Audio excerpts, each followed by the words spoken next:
गांव के प्रस्तुति।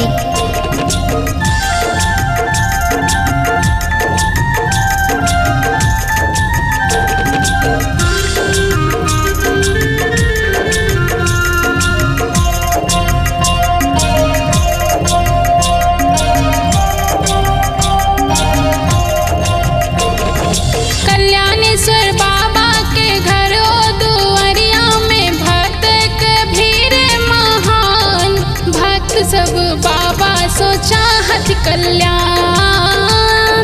कल्याणेश्वर बाबा के घरो दुआरिया में भक्त के भीड़ महान, भक्त सब बाबा सो चाहत कल्याण।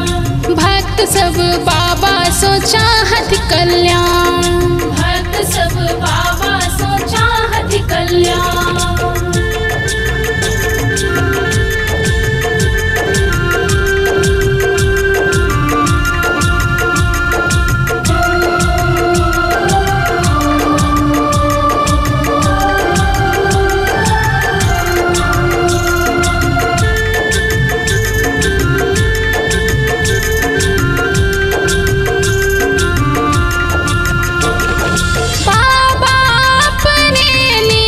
भिखारी नीचछ भिखारी ओ नीचछ भिखारी।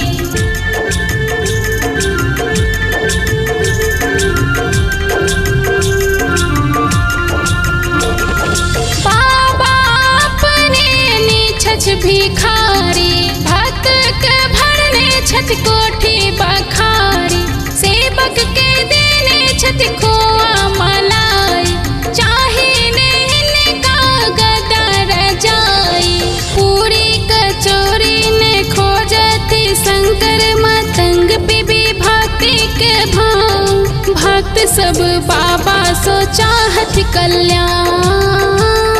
कल्याणेश्वर बाबा के घरो दुआरिया में भक्त के भीड़ महान, भक्त सब बाबा सो चाहत कल्याण। भक्त सब बाबा सो चाहत कल्याण।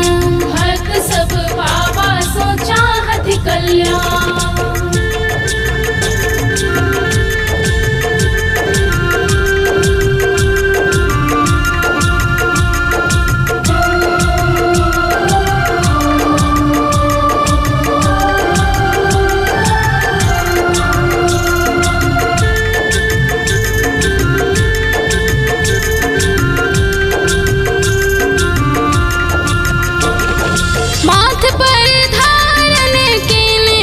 गंग केने छत गंग ओ केने छत गंग।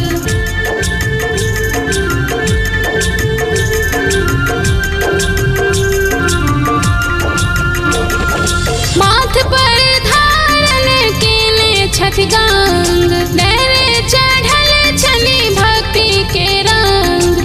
भूत सब नाची रहल छली संग, गले बिच शोभे भयंकर भुजंग।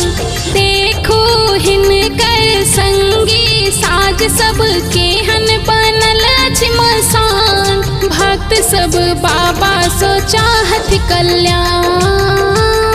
कल्याणेश्वर बाबा के घरो दुआरिया में भक्त के भीड़ महान, भक्त सब बाबा सो चाहत कल्याण। भक्त सब बाबा सो चाहत कल्याण। भक्त सब बाबा सो चाहत कल्याण।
सो चाहत कल्याण।